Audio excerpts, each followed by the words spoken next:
Hi friends, this is DaintyTank. Thank you for joining me. Welcome back to Heaven Will Be Mine. This is part something in the series, but today we're going to be doing the start of Pluto's route.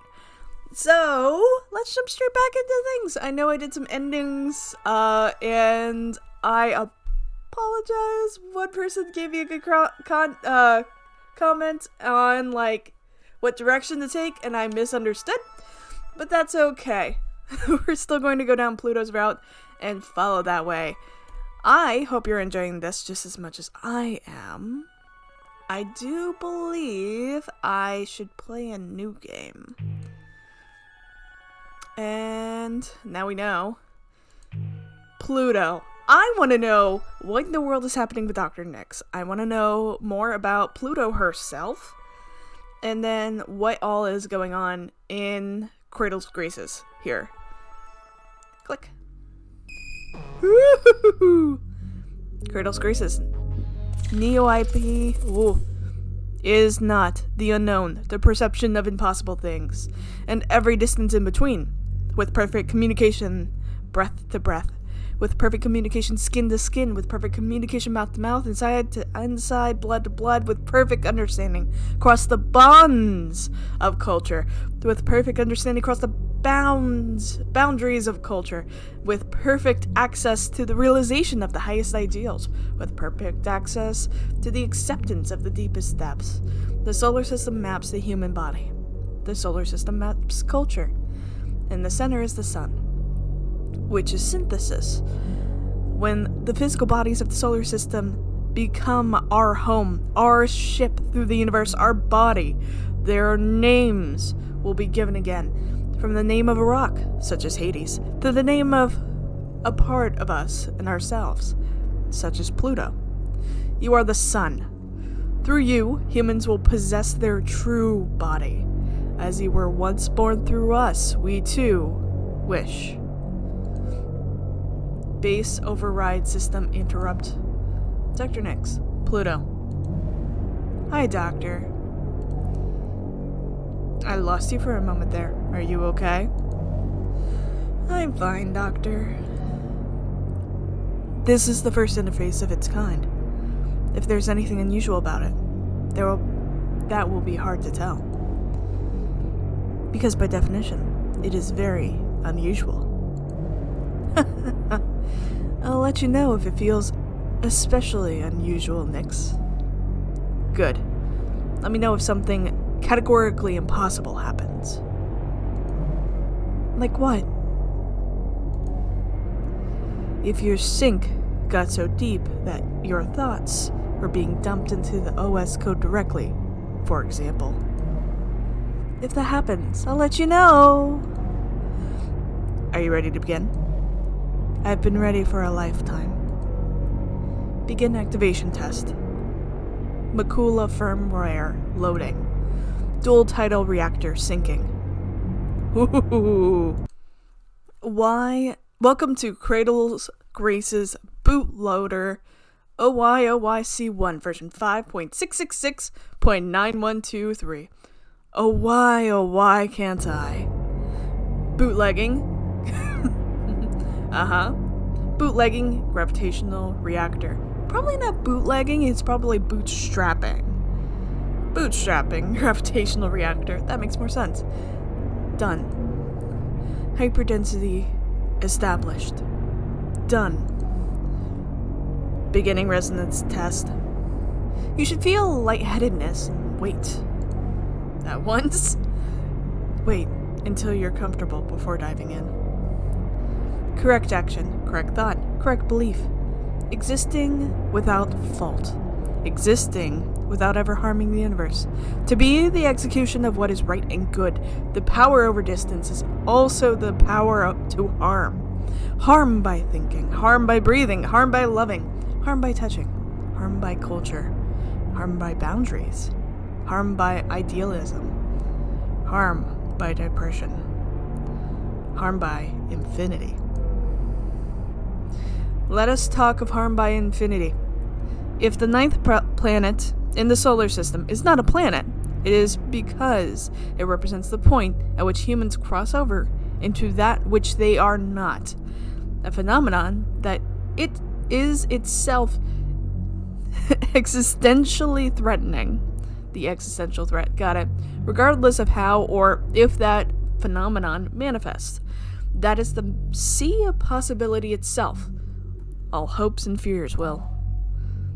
Pluto, how is the response? I'm doing great. Nothing weird. Like a computer, I accept it. All data, I accept it.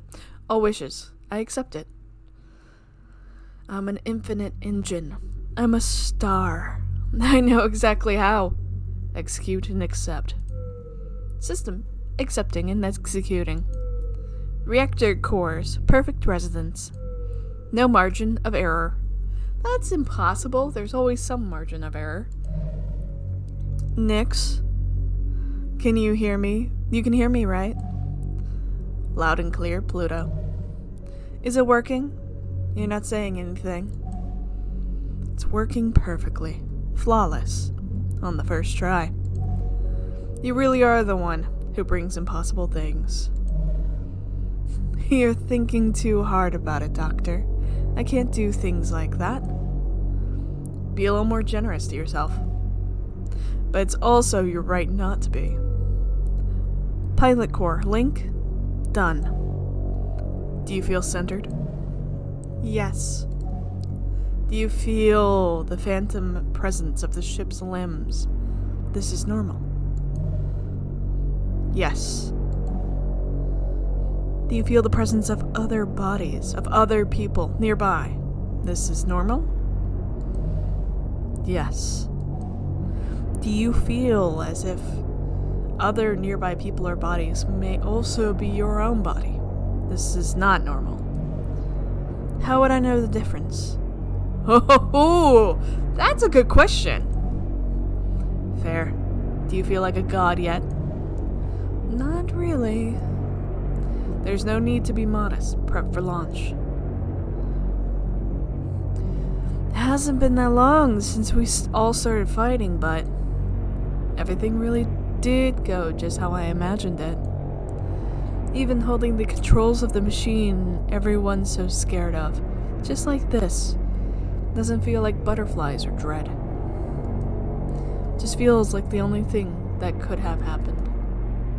You know how hard they worked because they were so scared you wouldn't be finished before the end? I never doubted it.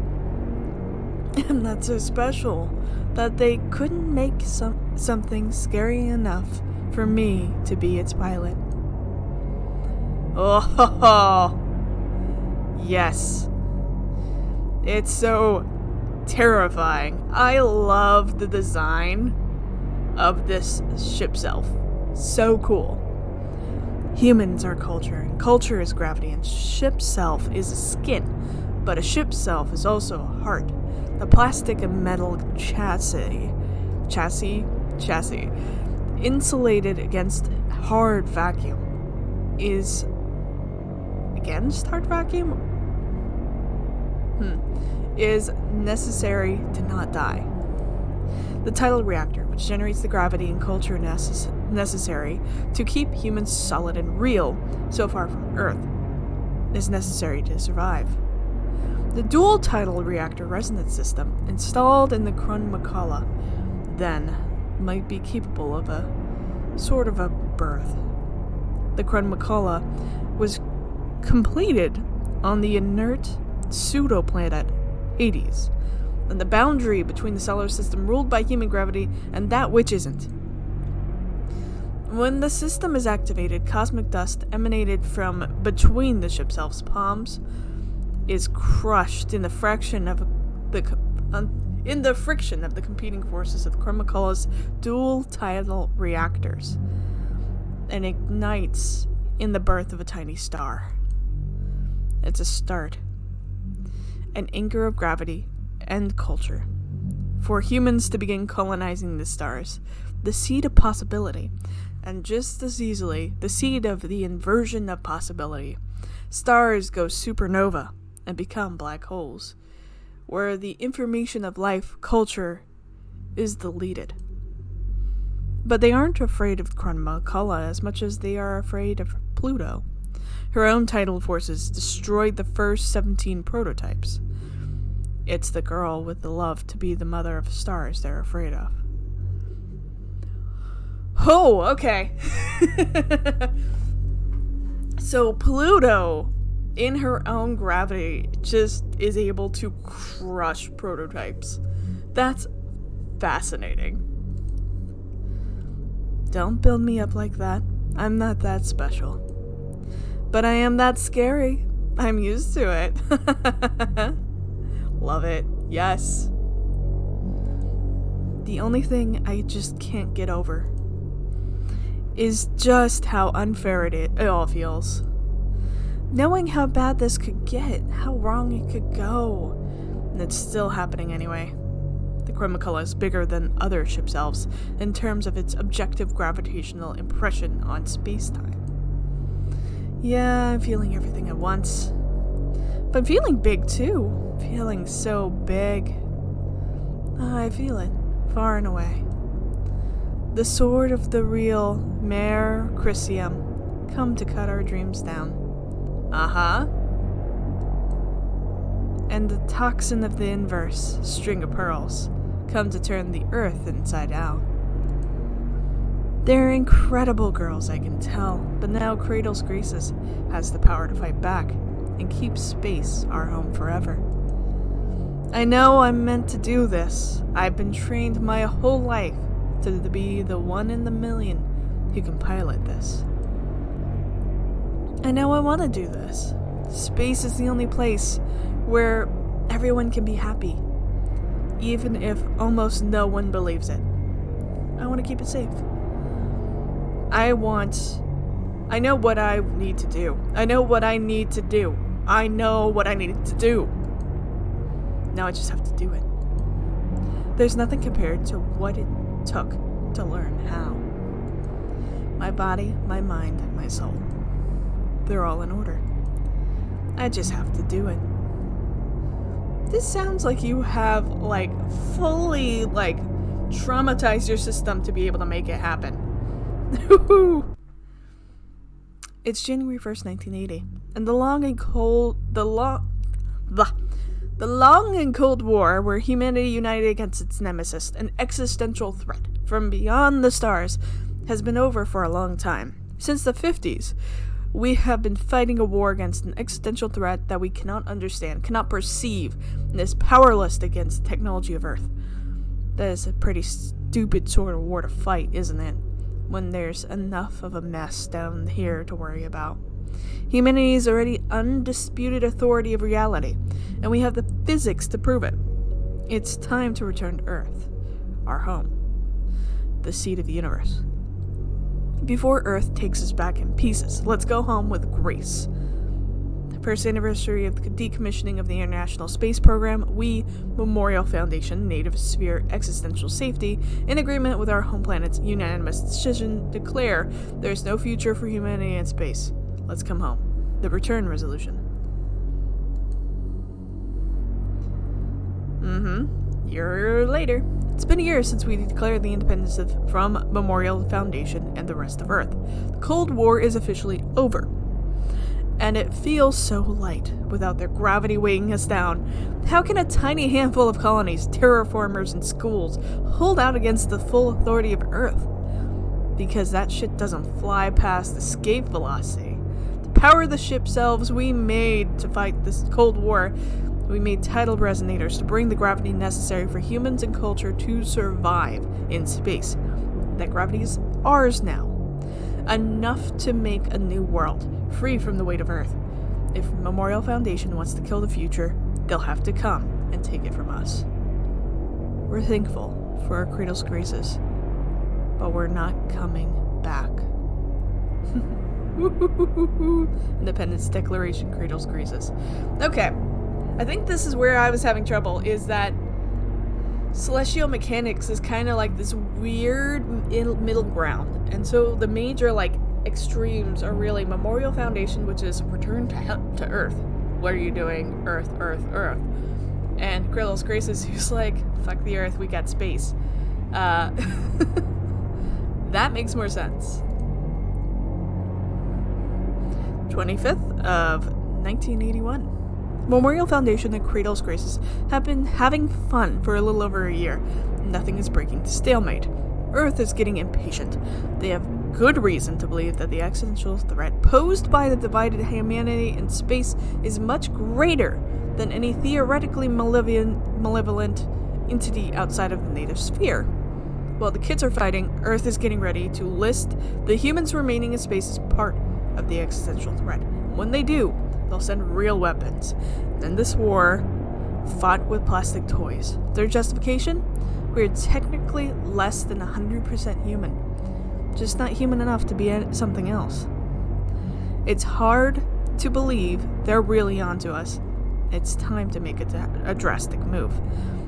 Bring our final piece, the prototype ship self string of pearls we made in the atmosphere of planet Kronos, which will never be Saturn.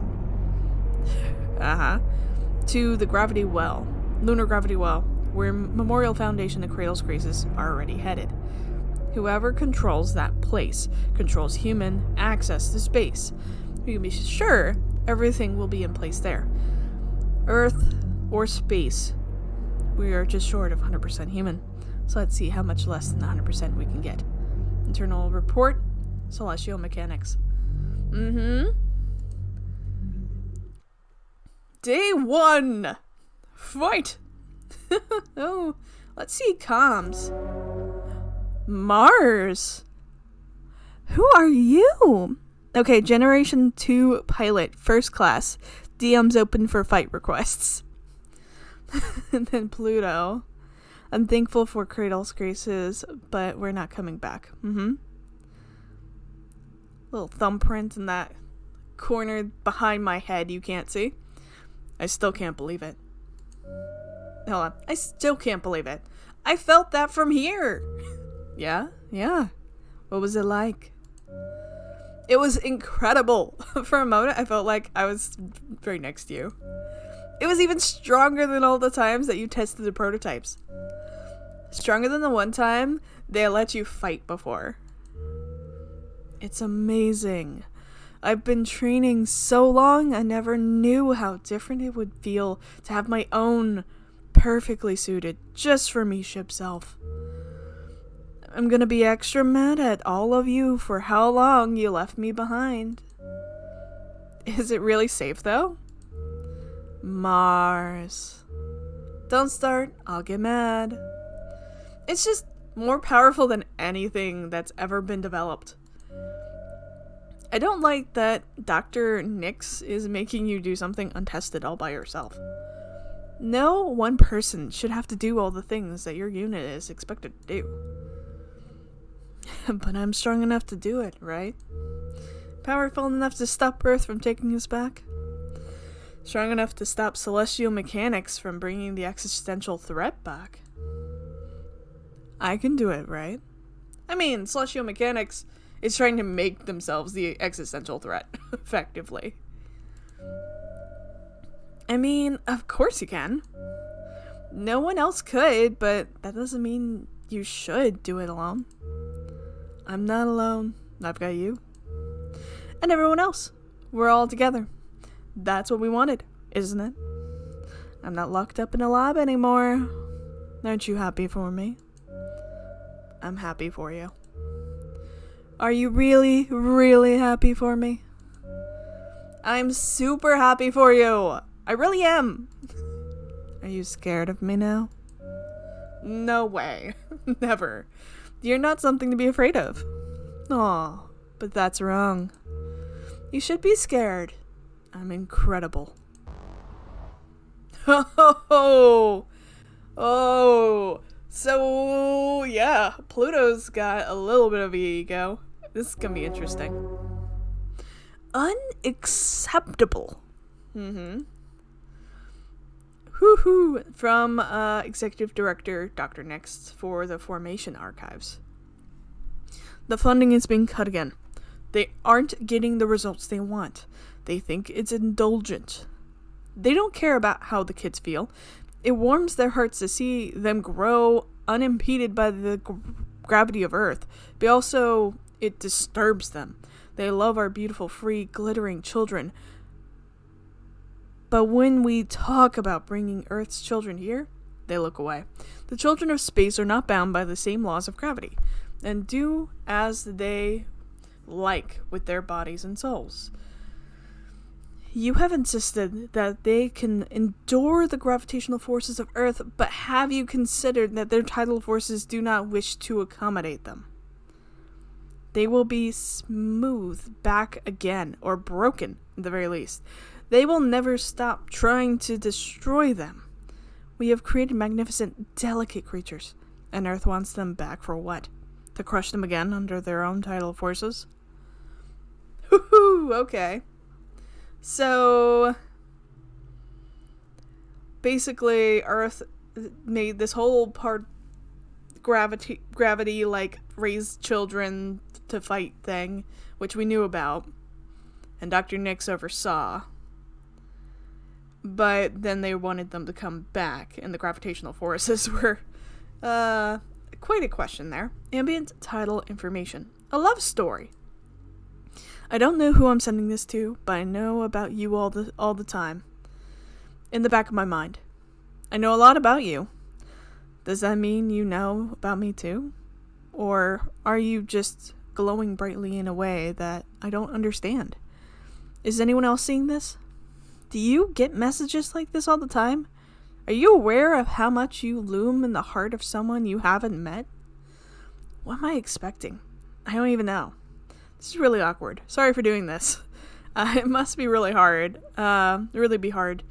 Now, I can't really know that. This is delusional of me. I'm going to make it stop. Because if I don't, I'm going to come to hate you. Because I'm already so frustrated I'm nothing like you. I need to understand why I tear myself apart thinking of you. I'm not going to send this. I don't know how to send this. And I hope you never read it. Woohoo! Something's there. Hi! Oh! Saturn return. In a strange gravity of an abandoned Delphinus lab, Saturn lies in wait for the looming threat of Pluto's mysterious ship. What are they after? And will they get it? Retrograde. In retrograde, chasing after a string of pearls, Lunaterra and Pluto find each other instead. It's been almost a year since they last saw each other. Lunaterra has never seen Pluto like this. Are you ready to spin backwards? Retrograde and retrograde. Let's hang out with Saturn first. Lunch. Ooh! Mars! Hi. Pluto! Why are you suiting up? The Celestial Mechanics lab was wrecked, and the prototype escaped. We should be heading back to the inner solar system. She's still here. Who? Some incredibly ridiculous, utterly irresponsible, dangerously devious brat. I'm not who you're talking about, right? Don't be silly. You're not devious at all. Then who? Also, hey! They're being very tricky, so I can't quite tell. But I have rough coordinates. They slip between the cracks of the universe, play fast and loose with the laws of physics. Staying hidden and out of sight, but being really smug about it. I think they're showing off. So it couldn't be anyone but the pilot of Celestial Mechanics prototype, right? Why? That's stupid. What sort of pilot would be that irresponsible with a prototype? Hey, Maris. When you were in the academy, how many prototype units did you wreck? Let's not talk about that now. I'm just teasing, Mars. You're much better behaved now. If the intel is true, their prototype is really powerful, even against you. I know. I might not be able to stop her. This location is the experimental lab. It was shut down right before the Earth canceled the space program. I don't like this place, Pluto. It's like they shut down Delphinus lab and converted it into the perfect site for an ambush. Really? It's too much for me? Well, I'm stronger than the fleet I destroyed?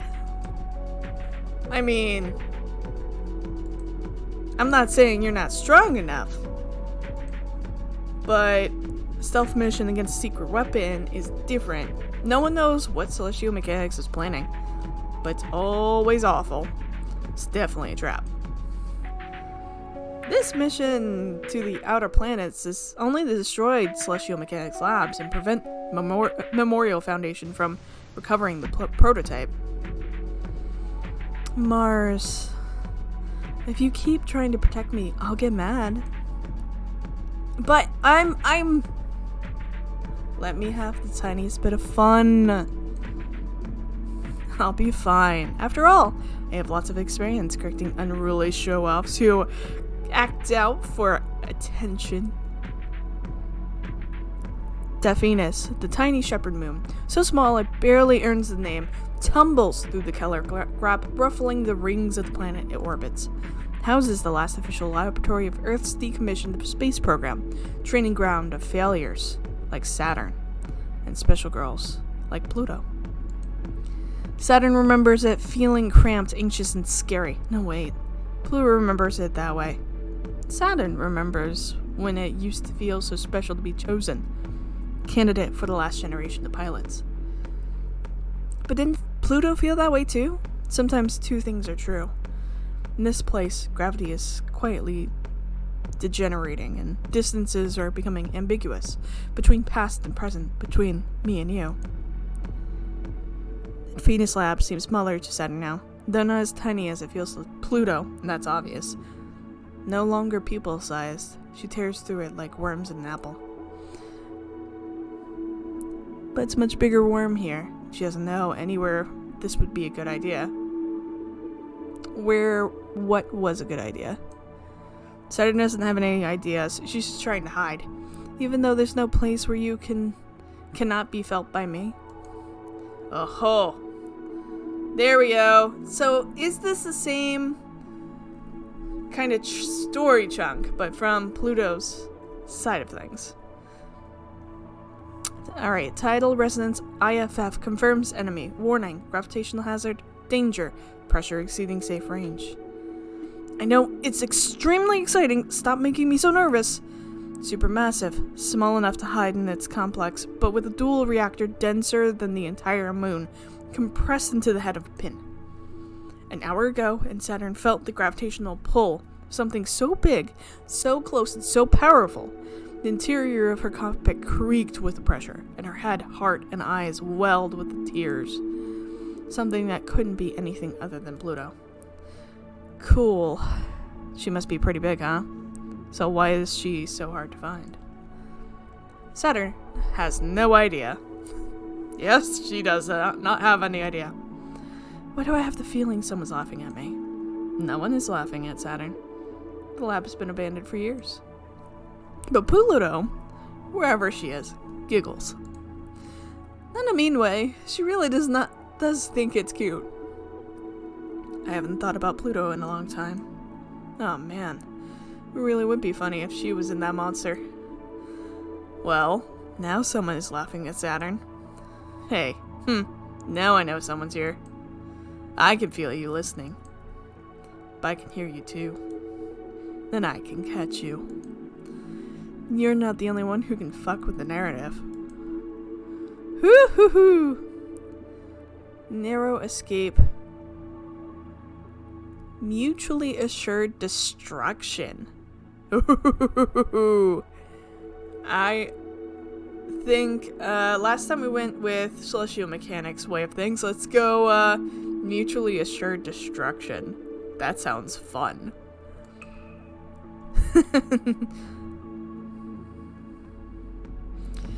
It's easiest to catch someone. If you don't care, you might get caught yourself. Besides, if you want to drive someone wild, you gotta show them you're worth catching.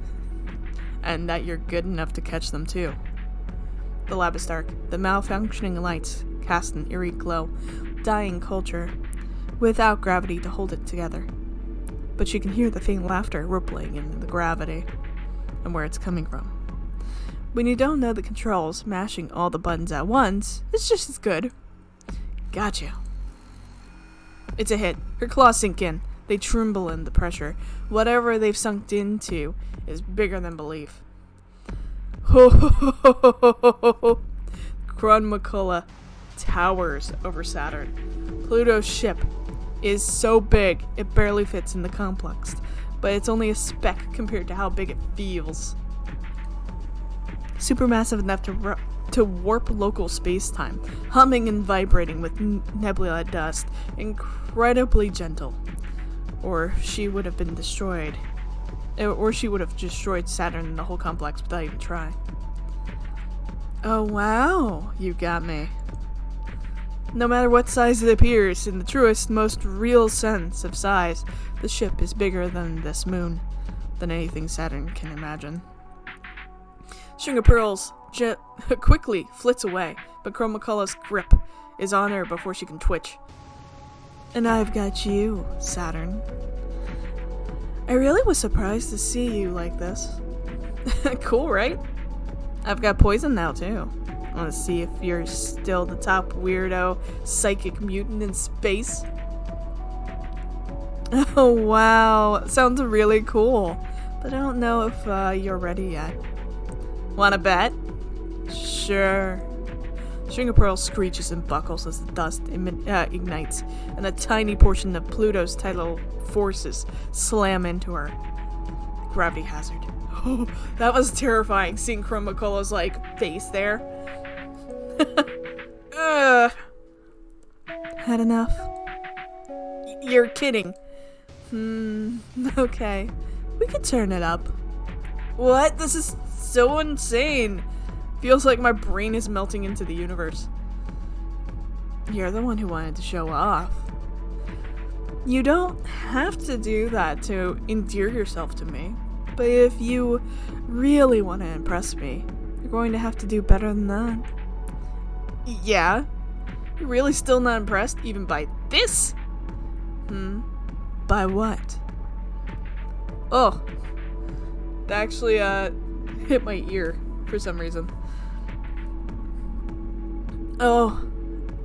That does sting. It spreads like a poison. Even through metal. It jumps like electricity, but drips like a liquid. Pink and impossible.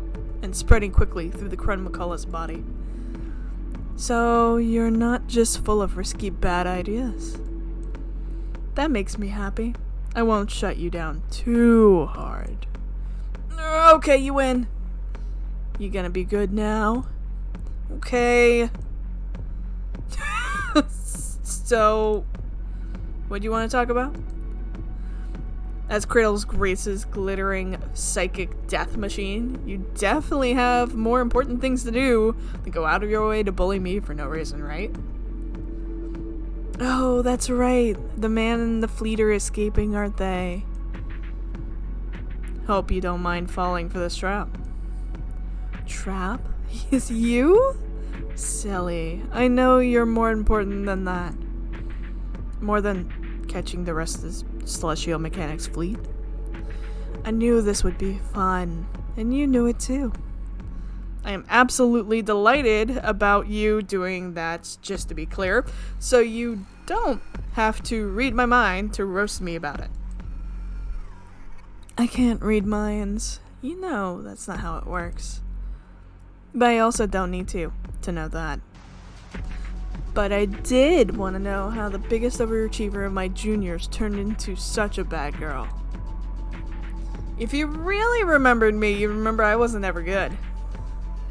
I do remember you. Even if you're not that good at being bad. Do you know that what you're doing? With that machine that's so dangerous, we don't even want to find out what it does? I think you answered your own question about why I'm keeping it. Are you gonna stop me then? But you don't want to. Hey, stop prying in. Don't pry into me. If you're pitying me, I'll make you regret it. Not all of us come out perfect like you.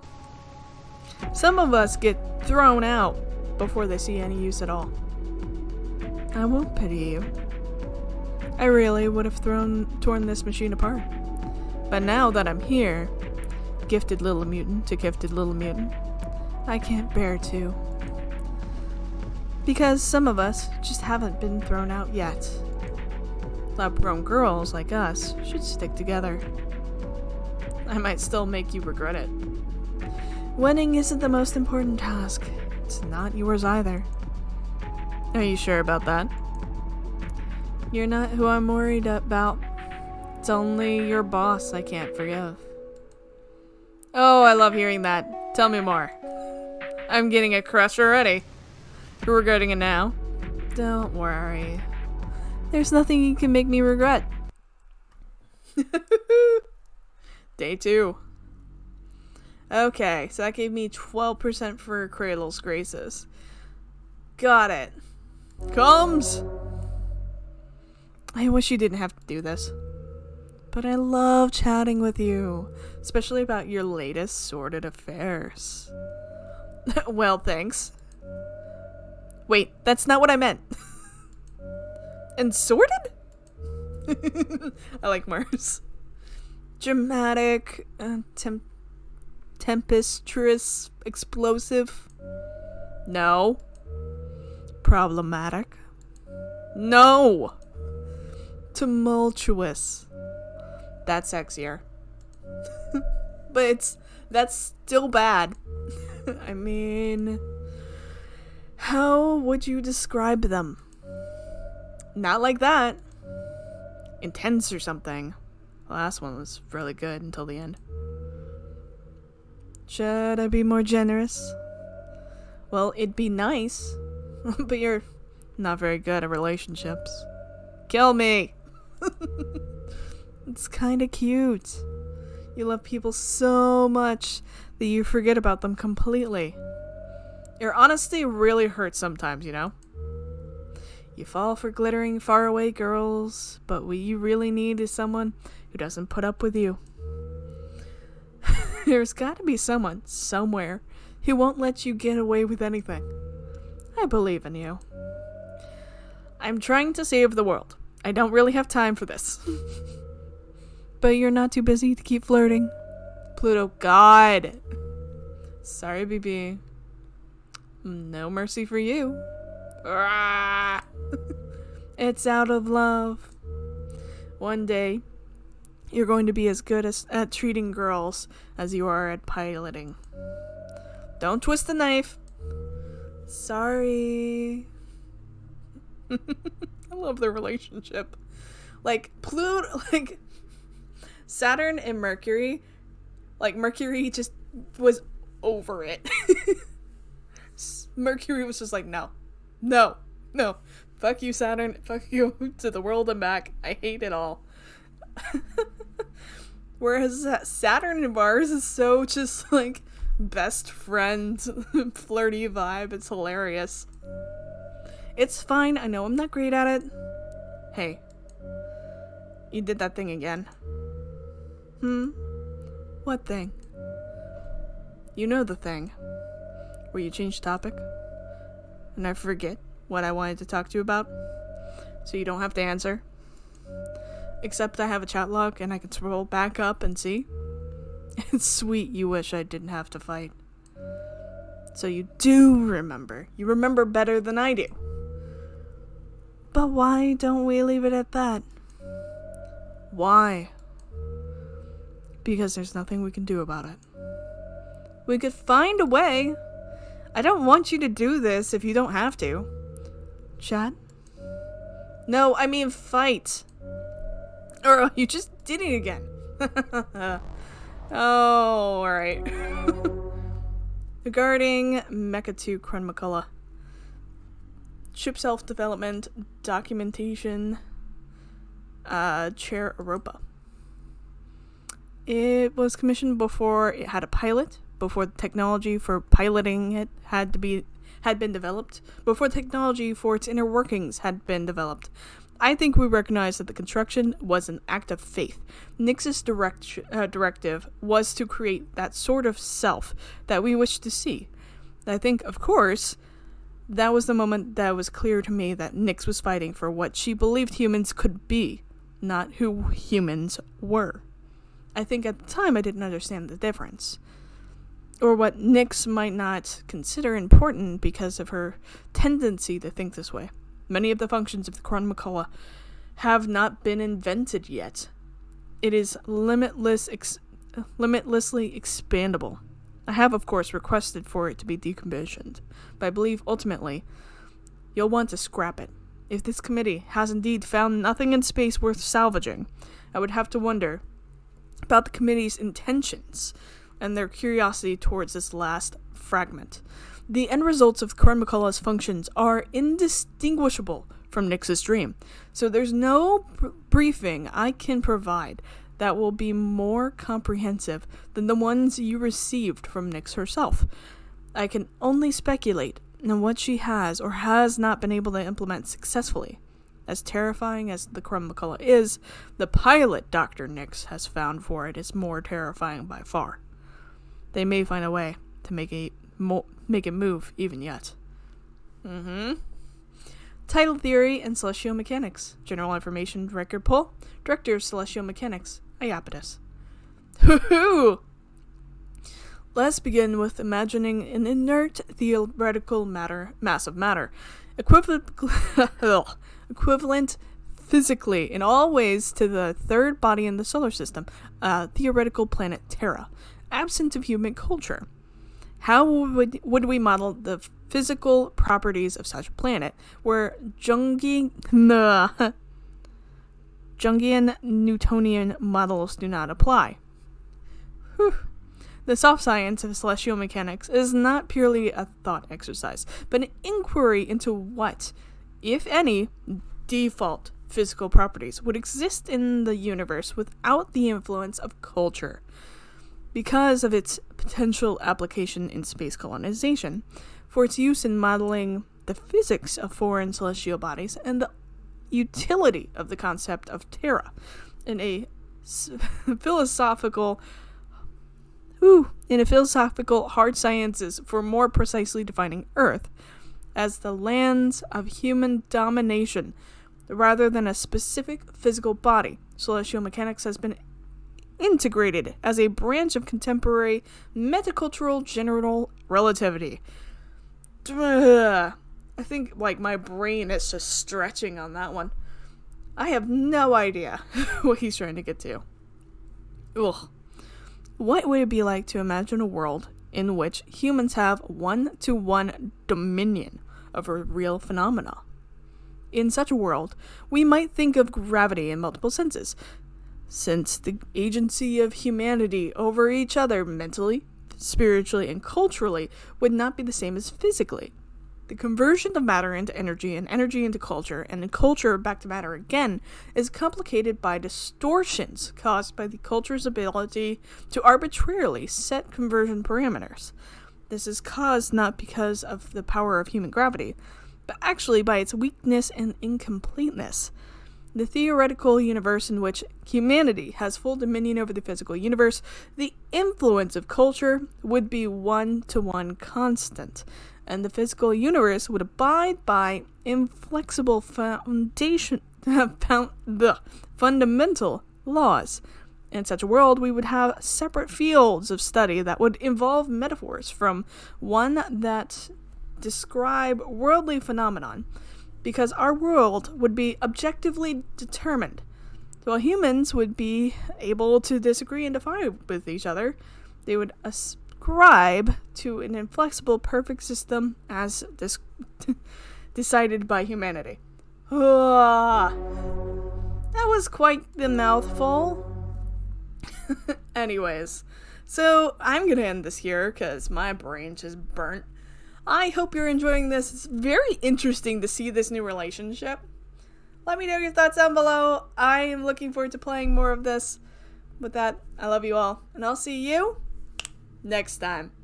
Bye!